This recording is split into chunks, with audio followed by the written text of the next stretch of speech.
Огромные тюльпаны, травяные скамейки и настоящий джентльмен в цилиндре и фраке встречает каждого посетителя. Магасовское отделение Почты России признано самым красивым во всей стране. Но огромный наплыв посетителей, который встречается здесь практически каждый день, вовсе не связан с внешней красотой. Все дело в комфорте. Помимо стандартного набора, отправка и получение писем и посылок, в почтовом отделении можно оплатить штрафы, кредит, отправить документы в ВУЗ, оформить запросы в госорганы, получать пенсию и пособия, денежные переводы. С каждым днем почта расширяет свои возможности, идя в ногу со временем.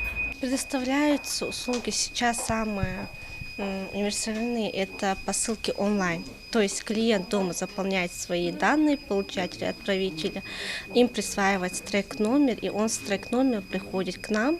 Мы просто сканируем, выдаем ему чек, и он быстрее уходит. Это самая сейчас универсальная услуга.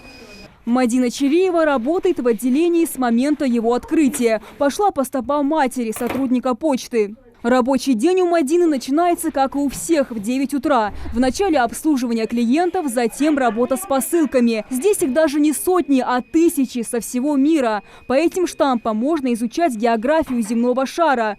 Но чаще всего в Магасе встречаются посылки из Китая. А все благодаря популярности интернет-магазинов одежды. Но все же порой встречаются и редкие экземпляры, как, например, посылка из Австралии. Все бандероли привозят фирменные машины с логотипом почты и отгружают через специальное окно. Его хоть и в шутку и называют окном в Европу, но диапазон его гораздо шире. Посылок примерно в день 100, можно и больше. В понедельник, конечно, больше. С Австралии, с Китая, с Англии, с Норвегии, по-разному. Как раз машина приехала за очередной партией бандеролей. Ежегодно в Ингушетии доставляют более 2 миллионов писем и порядка 80 тысяч посылок. Всего в регионе 54 отделения, в которых трудится 528 сотрудников. Это почтальоны, операторы, водители. Ася Султыгова в Назрановском отделении почты работает уже 14 лет. Своему делу она действительно предана.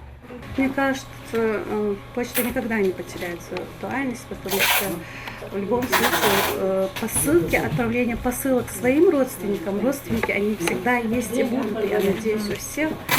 И отправление какой-то вещи – это в любом случае услуга Почты России.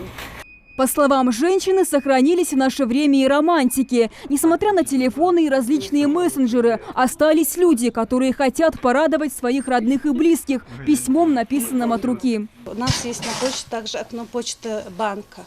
Это все банковские услуги. Человек может прийти на почту, также осуществить свои банковские какие-то услуги, там переводы, кредиты или какие-то другие. Вклад почты неоценим. Подтверждается это и тем, что Всероссийский почтовый союз 9 октября 1969 года утвердил на своем конгрессе этот день как Всемирный день почты. Международный праздник поддержала и Организация Объединенных Наций, подчеркивая важность работы почты для нашего общества. Свой праздник почтовики празднуют скромно. Пышных торжеств не устраивают, а стараются еще больше внимания уделить своим клиентам. Ведь работают они исключительно на благо населения. Кстати, в России указом президента в 1994 году учрежден еще один праздник – День российской почты, отмечаемый во второе воскресенье июля. Амина Бокова, Асхаб Белакиев, Новости 24.